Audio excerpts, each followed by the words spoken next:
What does it mean to love someone so deeply that even a curse cannot break what binds you together? From the ancient Celtic myths of Ireland, from the mist-shrouded shores where druids once walked and the old gods still listened to the turning of the world, there comes a tale so tender and so sorrowful that it has survived 1,000 years of telling. It is a story of 4 children, a father's boundless love, and a jealousy so cold it could freeze the very sea beneath a winter sky. They were transformed, these children, not into monsters, but into swans, creatures of heartbreaking beauty, condemned to drift across gray and restless waters for 900 years, carrying their voices, their memories, and their love through storm and silence alike. Something was taken from them that no magic could ever fully restore. And yet they endured.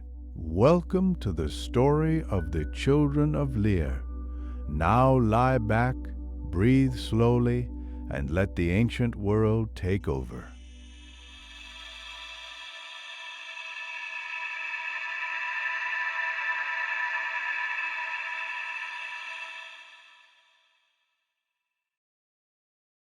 There is a place on the northern plain of Ireland where the land rises gently as though the earth itself has drawn a slow breath and held it. Sid Fiona Chade, the old people called it, the Mound of Lough, lord of the sea's deep silences. At dusk, the hill glowed amber in the last of the sun, and smoke rose from its crown in slow, pale ribbons. The plain stretched away on all sides, quiet and wide. All was well here. All was whole.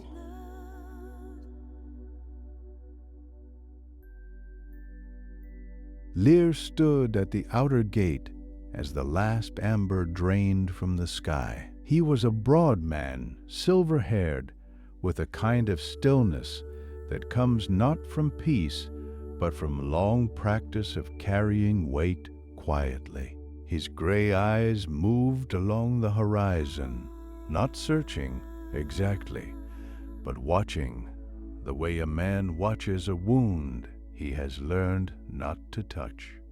He had buried one wife. He knew how quickly the light could leave a place. For a long moment he stood there, the dark plain before him and the warm world behind. Then, from somewhere deep within the mound, came the sound of children's voices, laughter rising and folding over itself. Lear turned. He walked back inside.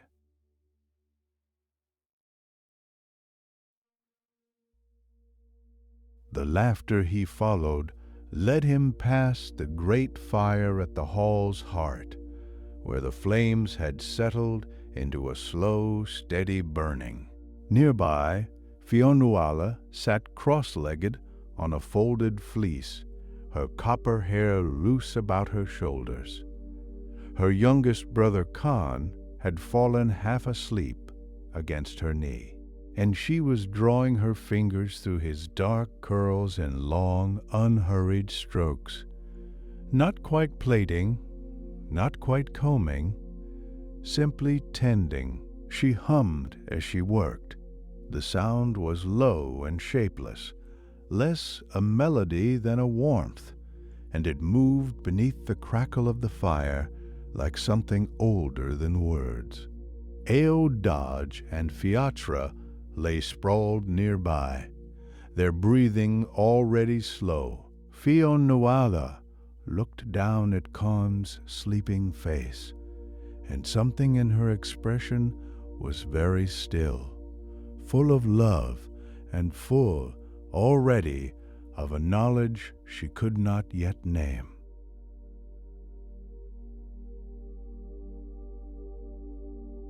But this night, Aod had not slept. He had slipped out some time before the fire burned low, drawn by the torches in the outer courtyard and the soft chaos of moths wheeling through their light. Now he stood balanced on a low stone wall, arms spread slightly for balance, chin lifted, watching. A moth drifted close. Aodh cupped his hands around it and laughed when it was gone, already somewhere else, already free. He tried again. Again it escaped. He did not mind. The laugh came just as easily the second time, open and unguarded, the kind of laughter that costs nothing and gives everything. He was the brightest of them, not in learning or in skill, but in some quality more difficult to name, a readiness for joy so complete it seemed to light the air around him. Standing there in the torchlight, bare feet on cold stone, reaching for something he would never quite hold, he was entirely himself, entirely alive. Not far from where Aoife laughed at his moths, two shapes rolled through the long grass, a tangle of limbs and muffled grunting that resolved eventually into Fiachra pinning Con flat against the earth. Con bucked once, admitted nothing with his mouth, and then went still. They lay there side by side, chests heaving, staring straight up at the stars. After a moment, Con pointed at something bright and low on the horizon. Fiachra pointed at something else entirely, as though correcting him. Neither spoke. They did not need to. There was a particular silence between them that was not silence at all. It was made of all the words two people share so often, they no longer bother saying them. Two halves of one laugh, one held breath, one heartbeat, counted twice.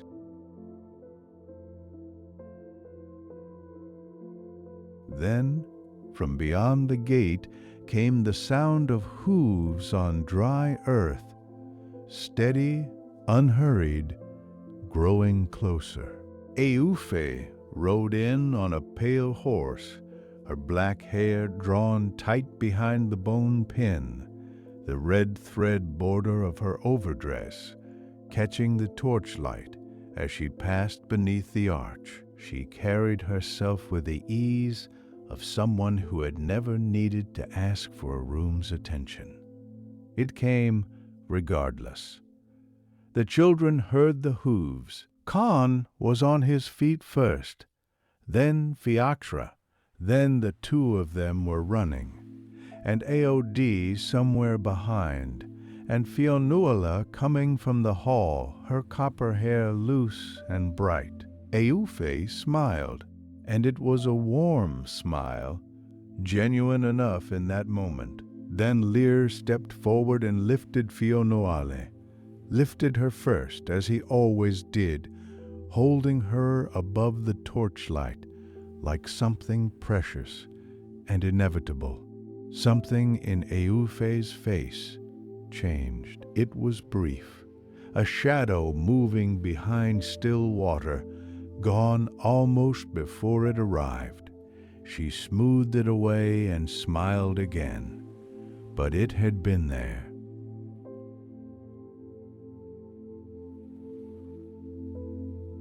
The hall that night was full and warm, long tables crowded with light and laughter, the smell of roasted meat and heather ale hanging in the air. Lear sat beside Aoife near the head of the table, a good host, a contented man leaning to refill her cup before she had thought to ask.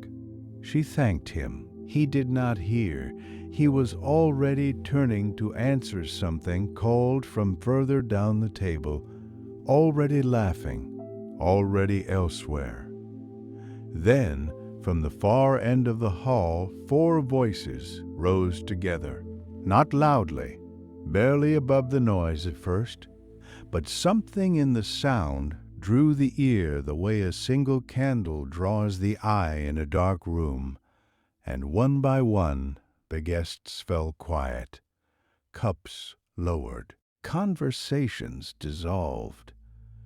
Every face turned toward the children. Aoife did not turn. She looked at her cup, newly filled, and sat very still in the silence that had closed around her, a silence that belonged to no one else in the room.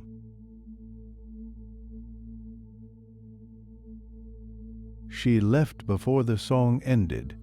Her chamber was cold, the lamp already lit by some servant who had anticipated nothing, and Aoife sat on the edge of her sleeping pallet and listened. Through the stone wall came the sound of the hall settling, the slow dissolution of the feast, feet on flagstones, a door drawn shut somewhere below. Then she heard them, the children's voices, closer now, moving through the corridor beyond her wall on their way to sleep. She counted without meaning to. 1, 2, 3, 4. She sat with that number a long time. The lamp burned low. The stone around her held its silence like still water holds cold.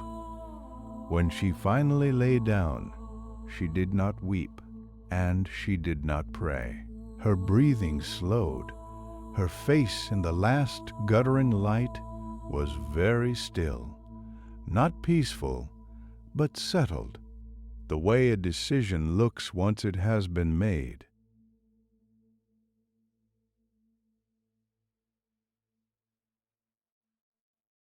Morning came pale and windless.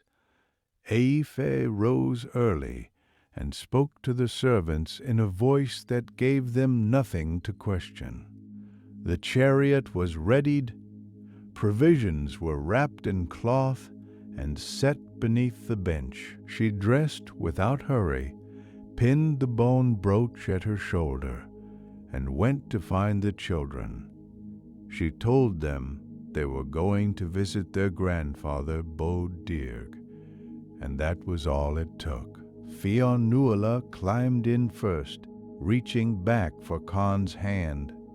Aod vaulted the side without help, grinning at nothing in particular. Fiatra settled himself against the cushioned rail and looked out at the bog road ahead with the mild curiosity of someone who expects the world to be interesting. Aoife took the reins.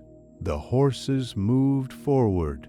Behind them, Cid Fiona Chade shrank into the pale sky. The children shifted and murmured among themselves, comfortable, unhurried, entirely unafraid. She did not turn to look at them.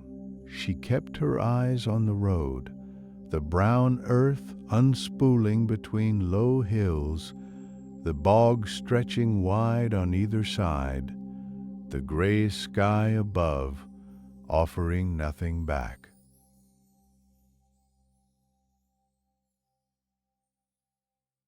The horses smelled the water before anyone saw it, a shallow crossing where the road dipped between low banks, reeds standing in clusters along the edges, the stream catching the flat midday light. Aoife drew the chariot to a stop and let the horses drink. The children were out almost at once. Con went in up to his shins, laughing at the cold. Fiatra crouched low and dragged a finger through the current. Aoife did not move. She stood with one hand gripping the side of the chariot, watching them. Their ease, their noise, the way the water ran clear and indifferent around their ankles. Something pressed hard against the inside of her chest. She could turn them around. She could find some small reason, a forgotten thing, a change of plan, and let the road carry them home. Her knuckles whitened on the wood. Then Fionnuala turned, copper hair lifting in the faint breeze, and called up to her with a bright, open smile, the uncomplicated warmth of a child who trusts without question. Something in Aoife went very quiet, not calm, still, the way stone is still.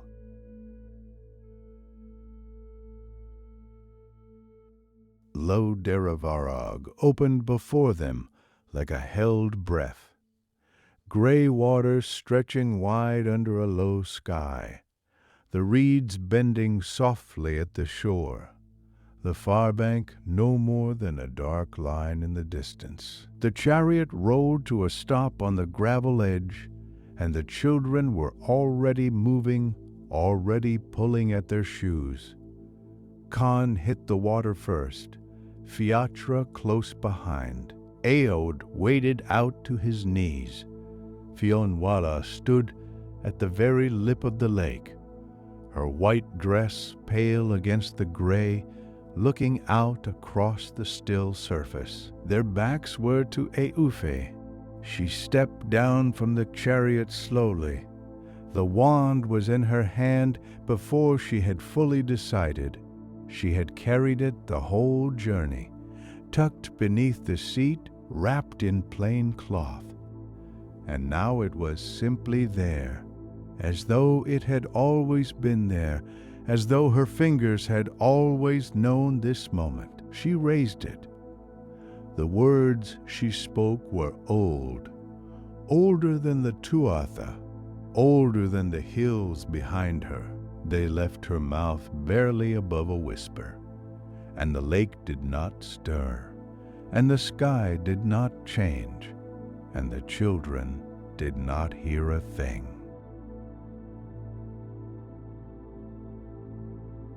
Then the light came. It did not blaze. It broke, a cold, pale fracture that spread from the tip of the wand across the water's surface and swallowed all four of them before any could turn. There was a sound like wind finding a hollow place, and then a sound unlike anything the air had any name for. Con cried out first, a single short note, and then the note changed, rose, and was no longer his. The water churned white. Great wings beat the air where small arms had been. 4 swans lifted from the shallows in a storm of spray and feathers, rising against the gray sky, confused, powerful, desperate, the largest circling wide before dropping back to the surface in a long skid of white water. Silence settled over the lake. Then, from the largest swan's throat, clear and unmistakable, a human voice shaped by a human soul, came a single question: why?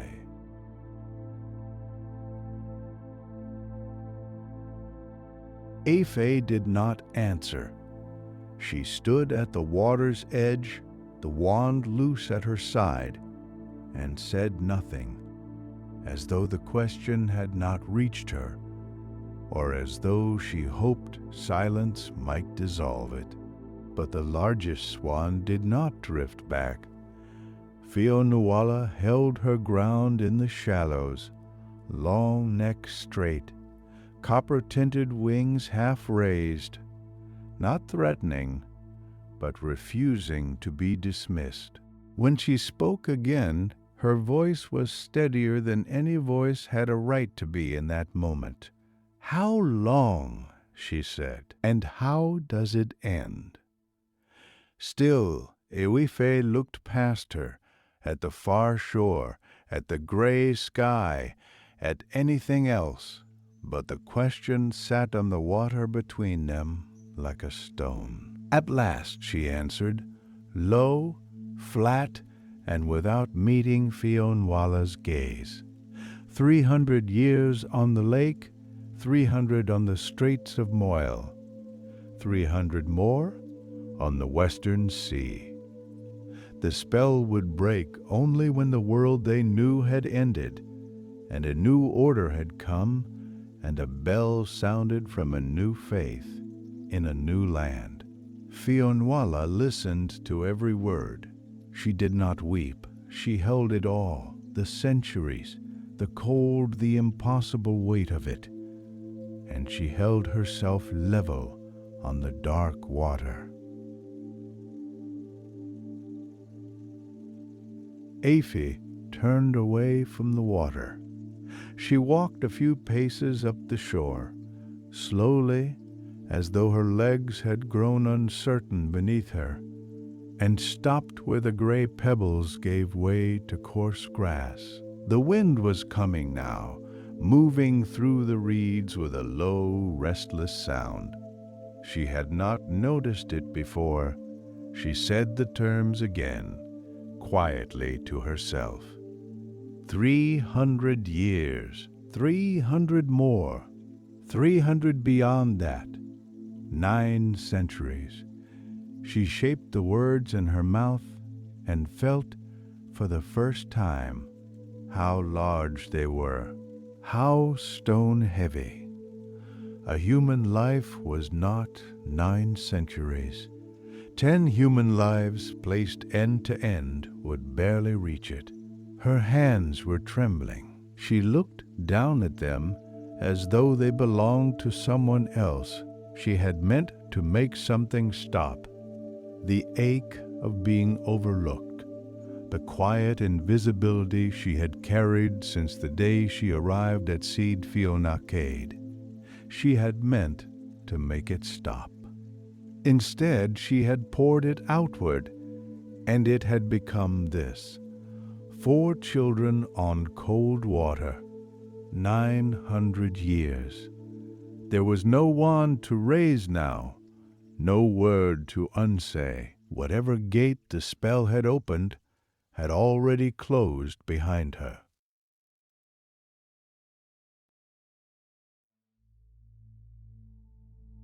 Lear rode through the night without stopping. He had waited as long as waiting was possible, until the torches burned low and the hall went quiet, and still no footsteps came up the road from the south. Then he had called for his horse and ridden out into the dark, the plain spreading black and wide on every side. The stars his only company. He reached Lough Derravaragh as the sky was beginning to pale. He dismounted at the water's edge, his legs unsteady on the wet grass, and stood looking out across the flat gray water. There was nothing, only the lake, only the reed shore silence. Then, from somewhere near the center, 4 white shapes turned and came toward him, slow and steady, moving without sound across the still surface. They drew close, and the largest of them opened her throat and said, very quietly, "Father." The others followed. "Father, Father, Father." He had not known until that moment what a name could do, how it could be the kindest word in the world and the most terrible at once. He sank to his knees on the cold ground, and something inside him gave way, cleanly, completely, and did not mend.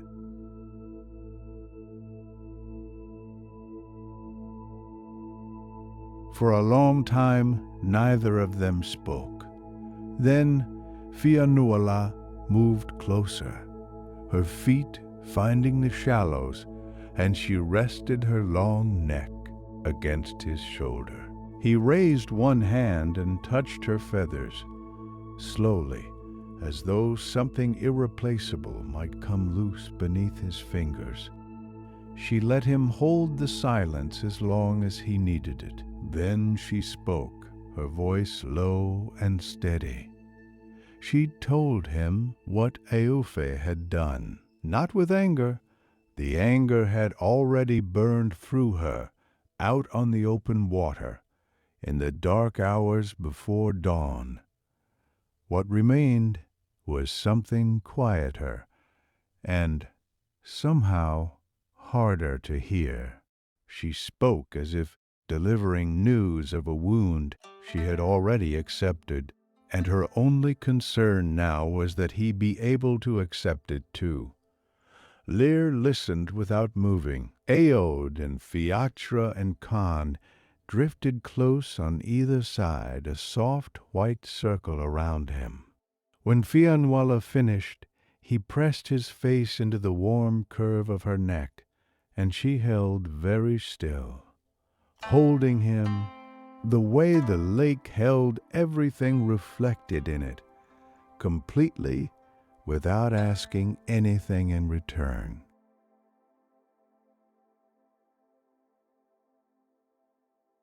He rode to Bod Dearg before the day was out. The throne hall was full when Lear entered, the great columns rising on either side. The Tuatha De Danann gathered in rows, their faces turned toward the sound of his footsteps. He did not speak until he stood before the king. Then he said only what Fiannuala had told him, plainly, without ornament. Bod Dearg looked at Aoife for a long moment. Then he named her punishment. The words were not loud. They did not need to be. And what they called down upon her was not fire, not darkness, simply dissolution. A thinning. She would become a demon of the air, a shriek of wind with no body to return to, no ground to find, no rest ever, in all the long turning of the world. Aoife's face, in that final moment, held no defiance. There was nothing in it at all, only a hollow, blank surprise, as though she had believed until that precise instant that something would intervene. Nothing did. She was gone. A cry rose briefly above the columns and scattered into silence.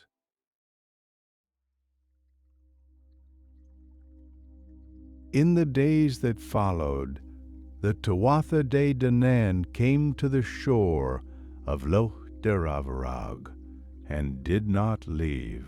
They made fires along the bank, low and warm, and wrapped themselves in wool against the evening air, and waited. They did not ask anything of the swans. They simply stayed near.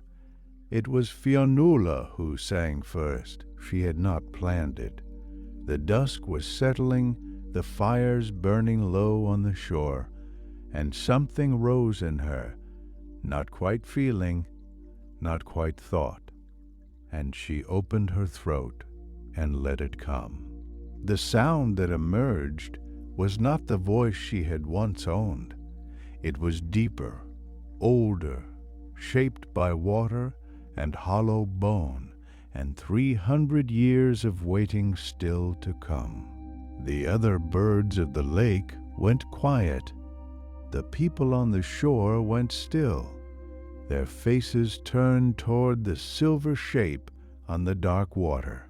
The song held grief the way water holds light, not trapped, but carried, beautiful and bearing its weight without complaint. Fiannuala sang until the last fire burned low, and no one moved, and no one spoke.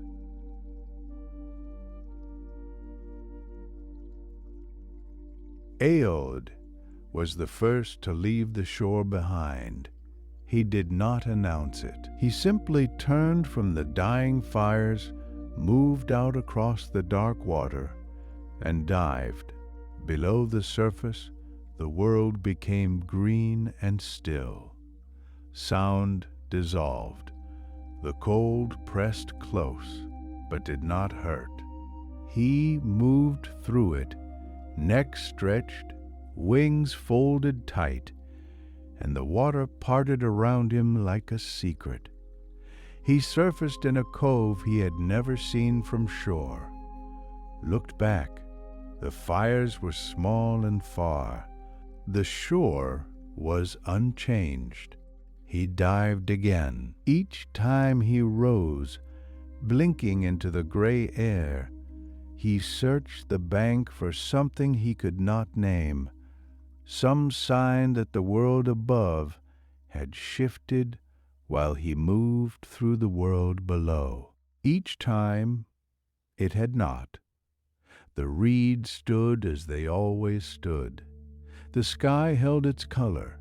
Still, he dived again and again, as though the next surfacing might be different.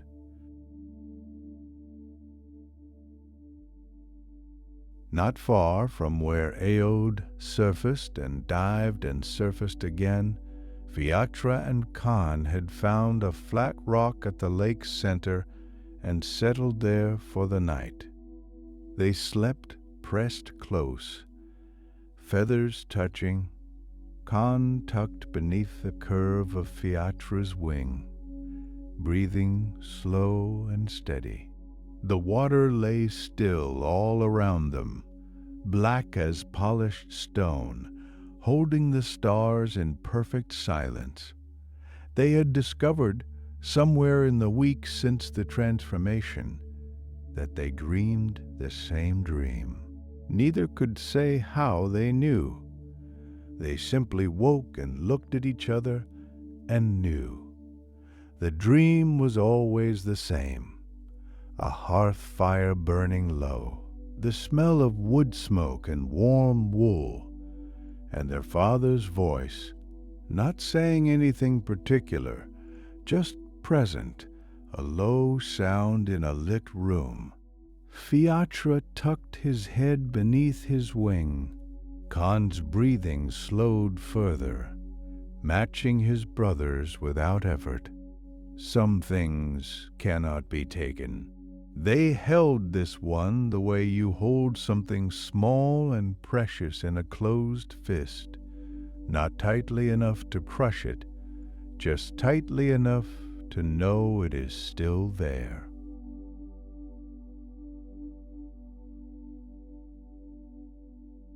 On the last autumn before the 3 centuries ended, Lear came alone. He arrived at dawn and sat on the bank without a word.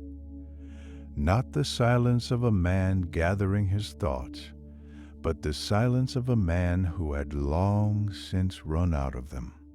His green cloak was drawn close.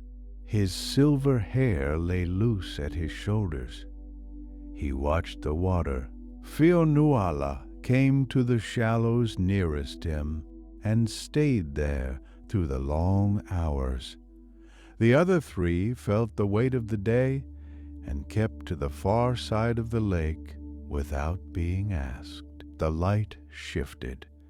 Leaves, amber, rust, a deep papery gold, drifted down and lay on the surface between them. At dusk, when the sky had softened to the color of wood smoke, Fionnuala began to sing. Not one of the bright songs the Tuatha De Danann had loved. Something older and slower. Something that asked nothing of the listener except to let go. Lear's eyes closed. His breathing settled. His great head dropped forward and then sideways, and he slept where he sat on the cold ground. Very slowly, Fionnuala drew herself from the water and moved to his side. She lowered her long neck until it rested against his shoulder, lightly so as not to wake him. She stayed there as the last light left the sky.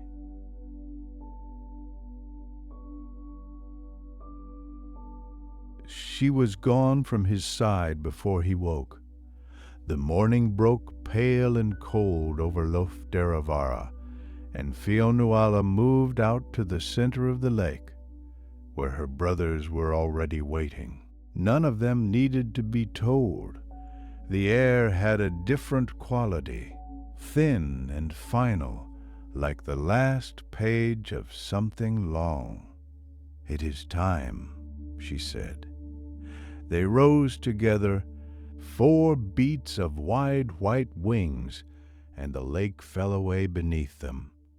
The reeds, the cold gray water, the dying fires on the shore where the Tuatha De Danann stood looking upward. Fionnuala circled once, slowly, and as she turned she sent her voice down through the brightening air, not a song of sorrow, not a song of hope, but something between the two. Her brothers joined her one by one until the sound spiraled down like something gently released. On the shore, no one moved. Then Fionnuala turned her copper-tipped wings toward the north, and the others followed, and the lake grew small, and then smaller, and then the shore held only 4 white specks dissolving into the pale gray sky. And then nothing at all.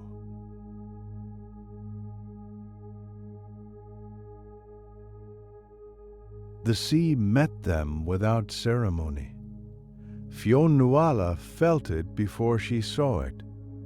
A change in the air, something salt-heavy and indifferent, pushing back against her wings. Then the coast of Ireland fell behind, and below her the water shifted from gray-green shallows to a deeper, colder gray, and the straits of Moyle opened wide and dark. She came down alone, her brothers still close behind, and the moment her breast touched the surface, a wave took her sideways. Not gently. The sea here had no interest in her. It simply moved, huge and old and careless, as it had moved long before she was born, and would move long after whatever remained of her was forgotten. Fionnuala steadied herself, spreading her wings low against the water for balance. Salt stung at the places where feathers met skin. The cold was a different kind of cold than the lake had been, less like sleeping, more like a door held open against her will. She looked north. Dark cliffs rose in the far distance, Scotland's edge, gray under gray sky.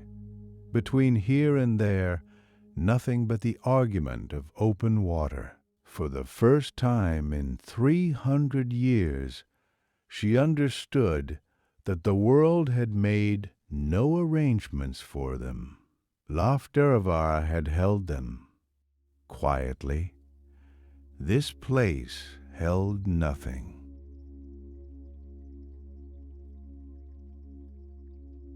The storm came without warning.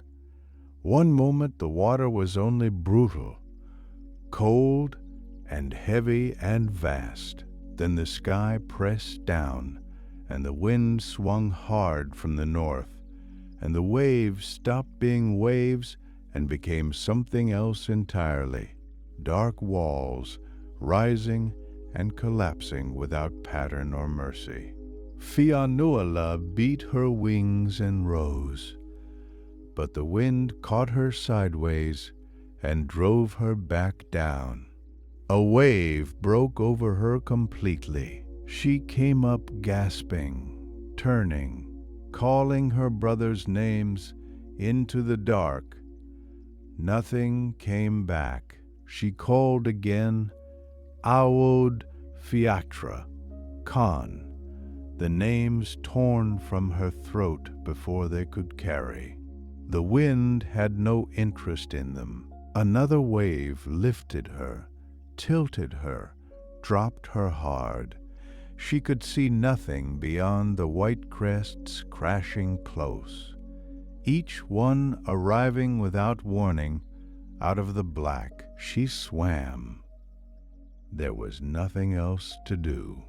She tucked her wings and drove forward with her feet and kept calling into the roaring dark. For a long time, a very long time, there was only the storm and her own voice, and no answer. Then, slowly, the dark began to soften. The wind dropped by degrees, and the waves lost their walls, and a pale gray light spread across the water, thin and cold. The straits of Moyle lay broken around her, foam in long drifts, loose feathers turning on the surface, the wreckage of a night that had asked everything of her. Fionn Nuala raised her head and called Aod's name. A white shape lifted from behind a low swell, gold-tipped wings folded, neck low with exhaustion, but moving, alive. She swam to him and said nothing, only pressed her chest to his and felt him breathing. Then she called for Fiatra. Longer silence this time, long enough that something cold moved through her, colder than the sea.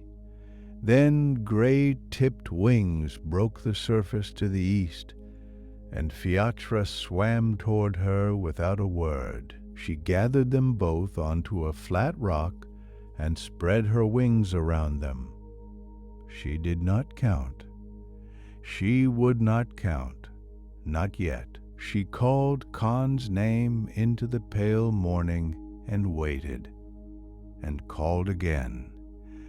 When the small white shape finally appeared, low in the water, slow but steady, she did not move.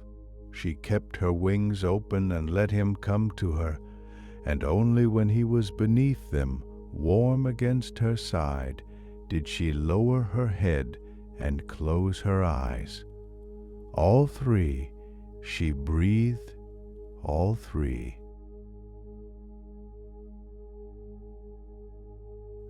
Khan did not sleep. He pressed himself deeper under Fionn Nuala's right wing. And still the shaking did not stop. Small, persistent tremors moving through him like cold water finding every crack. He had always been this way, the youngest, the one who felt the world most plainly without armor. Fionn Nuala did not tell him to be still. She did not say that it would pass, or that morning had come, or that they were safe, because they were not safe, and she would not lie to him with soft words. She simply held her wing closer and let her warmth move into him by degrees. The gray light widened. Water dripped from the edge of her feathers in a slow, even rhythm. Khan shook, and she held him, and neither spoke.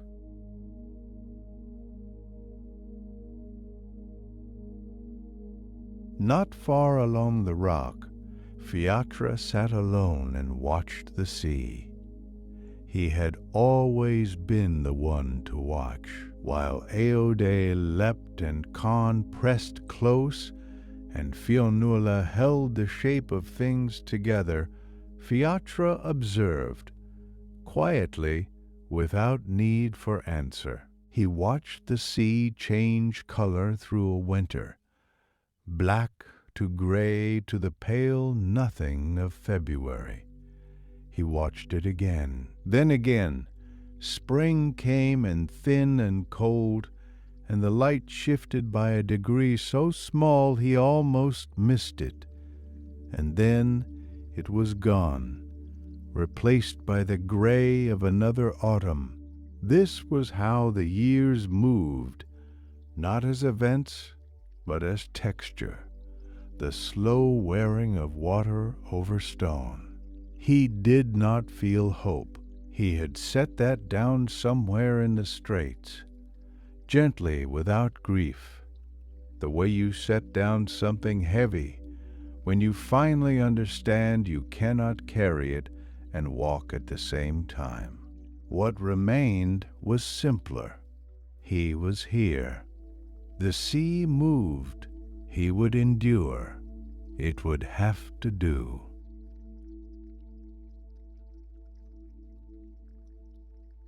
And then the time was done. No voice announced it. No sign came from the sky. Something simply shifted in the air, a loosening like a knot released, and Fionnuala felt it move through her feathers before she understood it with her mind. She rose from the rock without a word. The others followed. That was all the ceremony there was. They flew west. Below them, Ireland's last cliffs fell away in dark sheets of stone, and the sea opened where the land ended, immense, pale, and indifferent. The sun sat low at their backs, burning amber against the water's edge, but ahead the sky was the color of cold iron, and it did not end. Fionnuala held her line into the wind. Aoife dove flew at her left shoulder, Fiatra at her right, and Con tucked close behind where the air ran smoother. The cliffs shrank, the shore disappeared. There was only the Atlantic now, wide and gray and without feature, and four white shapes moving into it, growing smaller until the last light swallowed them whole.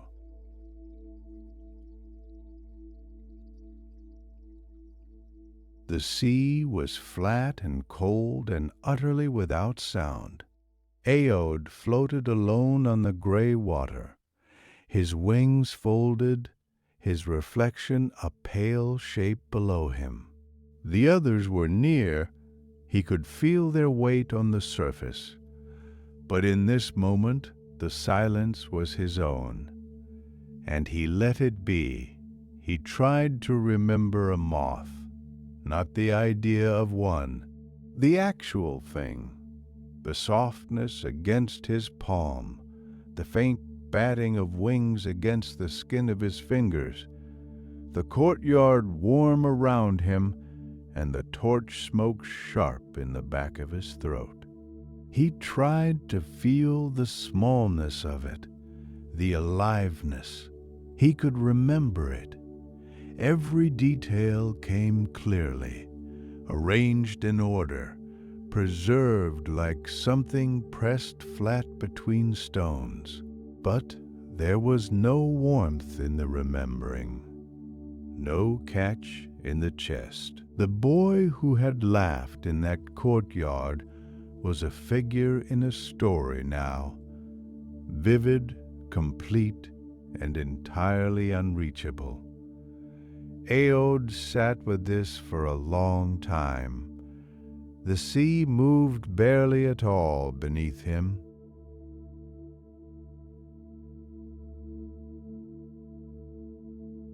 Then something shifted, not in the sea, not in the sky, somewhere deeper, in the substance of the world itself, the way of fire dims not from wind but from within. Fionnuala raised her head. She could not have named what she felt. It was not sound, not light, not the movement of water beneath her. It was more like the absence of a warmth she had not noticed until it was gone. A faint gold thread drawn slowly from the weave of things, leaving the cloth intact, but changed. She knew. The Tuatha De Danann had passed below. The old world had folded itself into the dark beneath the hills, and the surface of things, the water, the wind, the long silence overhead, was thinner now, quieter in a way that had nothing to do with sound. And among those who had gone, she felt the particular absence of her father. She did not cry out. She sat very still on the black water, her reflection unmoving below her, the stars burning patient and indifferent overhead. She let herself feel it fully, the loss clean and complete. Then she folded her wings and was still, and the sea held her gently, as it always had. Time passed. The sea passed. The long, silent hours of the third exile moved through them like water through reeds, slowly and without end. Then one morning, in the gray hour before color returned to the world, Fionnuala heard something. It came from the east, a single note, thin, metallic, clean as a drop of water falling into a still pool. It hung in the air for a moment, then faded, then came again. Not wind, not bird, nothing she had heard in 900 years of listening. She turned her head toward it. Eoduth turned first, then Fiatra, then Khan, all four of them pivoting slowly on the dark water, long necks angled east toward the lightening horizon, as though pulled by the same invisible thread. None of them spoke. They only listened, their breath held, the sound coming and going on the wind like something half-remembered from a life lived long before water. The source of that sound was a man. He stood alone on a small island off the western coast, where the Atlantic wind came in low and unbroken, and the grass grew flat against the stone. He had chosen this place for its silence, the long, clean silence of a world with no other voices in it. For months he had worked alone, cutting limestone from the island's low ridge and stacking it course by course, learning the weight of each block with his hands before trusting it to the wall. His name was Mokeomohog. That morning he had tied his small bronze bell to a length of rope and hung it from a wooden peg above the eastern doorway, the first true fixture of the church he was still building. He struck it once, softly, to hear how it sounded against the open sky. The note rang out across the water, clear, round, carrying, and from somewhere far out to sea, something sang back. Mokeomhog lowered his hand from the bell and stood very still in the doorway. The sound reached him in fragments, shaped, musical, unmistakably alive. and it was nothing he had ever heard before. He stepped forward onto the stones, turned his face into the wind, and listened.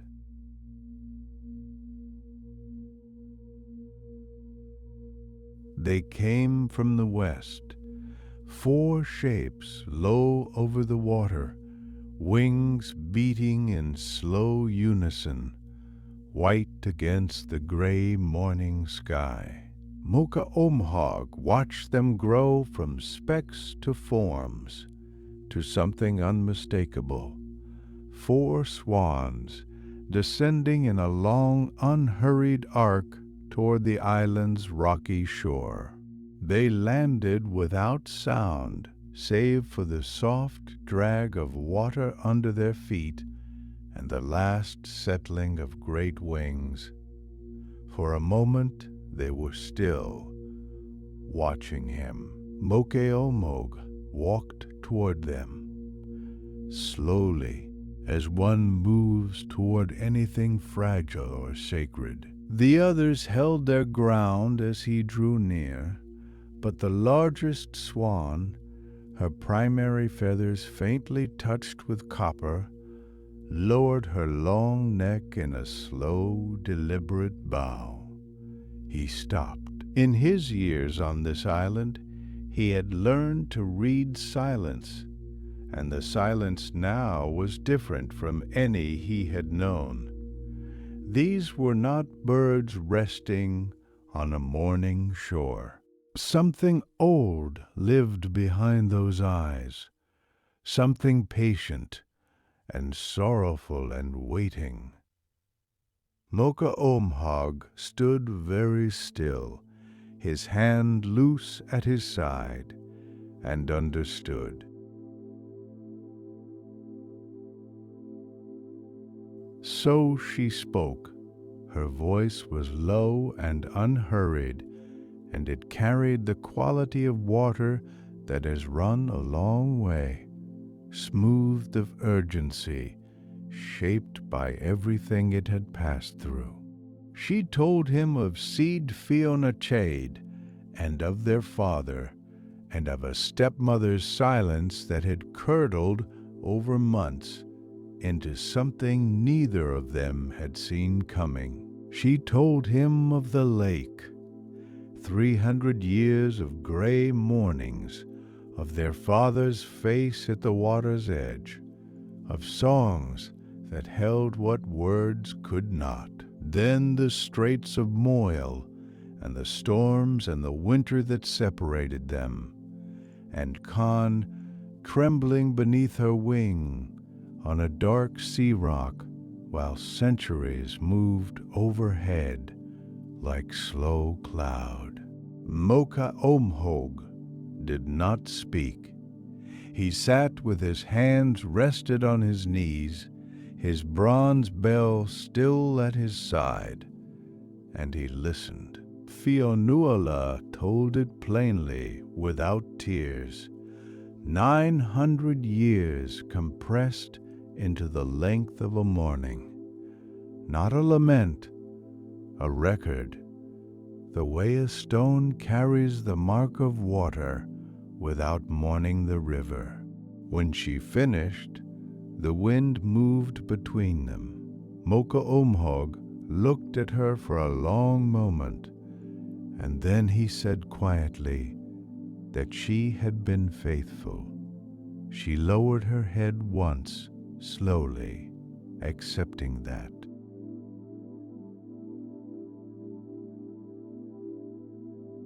He rose without ceremony.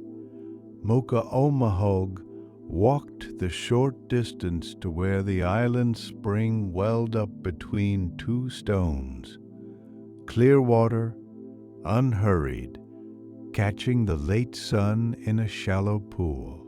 He cupped his hands, filled them, and carried that water back to the shore.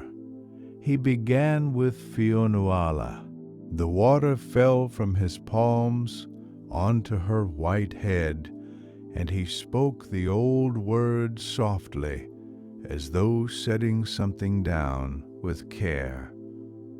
For a moment, nothing changed. Then the feathers loosened, not violently, not all at once, but the way frost loosens from a branch when the air finally warms, and they fell, drifting pale into the shallows.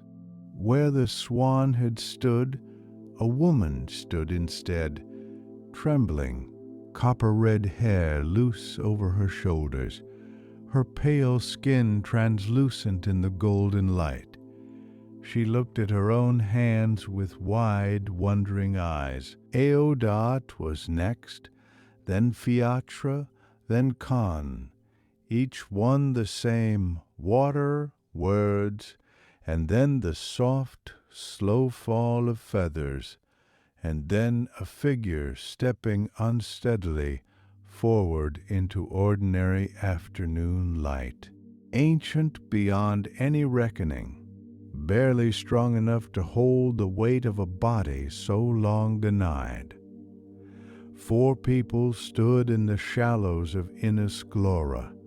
None of them spoke. They only looked at the sky, at the water, at their own trembling hands, and breathed. Then Fionnuala opened her arms. It was a small movement, uncertain at first, as though her body needed a moment to remember what arms were for. But her brothers were already moving toward her, drawn the way rivers are drawn to low ground, and she gathered them in. Con first against her left side, Fiachra pressed close at her right, Aoife last, his golden head bent down to rest against her shoulder. 4 ancient people standing in the shallows of the world's edge, holding one another. She had held them like this, in feathers and in storm. She had held them against cold that had no name.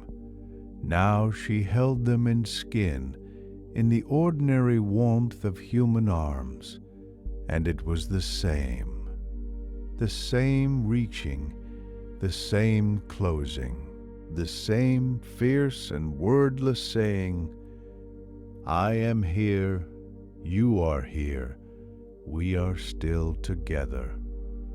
The bell had ceased. The sea moved softly behind them. She pressed her lips to Con's white hair. She felt Fiachra exhale, slowly, all the way down, as though he had been holding that breath for centuries. Aoife made no sound at all. It was enough. It had always been enough.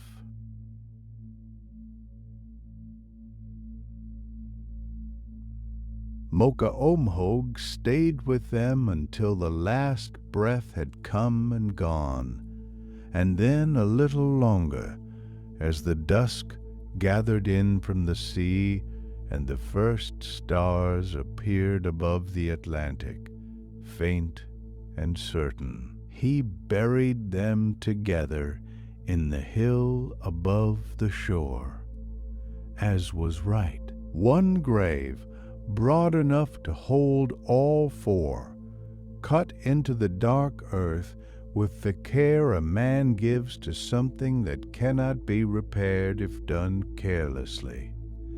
He laid Fionnuala at the center, and her brothers close on either side, Con at her left, Fiachra at her right, Aoife with his arm across hers, the way they had rested in the water long ago, in the first dark years, when she had been the only warmth they knew. When the earth was closed, he stood and did not move for a moment. Then he lifted the small bronze bell and rang it once, not for the dead, but for the journey they had already begun. The sound carried out over the water, clear and unhurried, until the sea took it and held it and let it soften into silence. The Atlantic moved in the last of the light. The island settled around him, still and whole and breathing. Mocha Omhog bowed his head. He said nothing. There was nothing left to say, only the quiet and the stars coming on one by one, and the long rest beginning.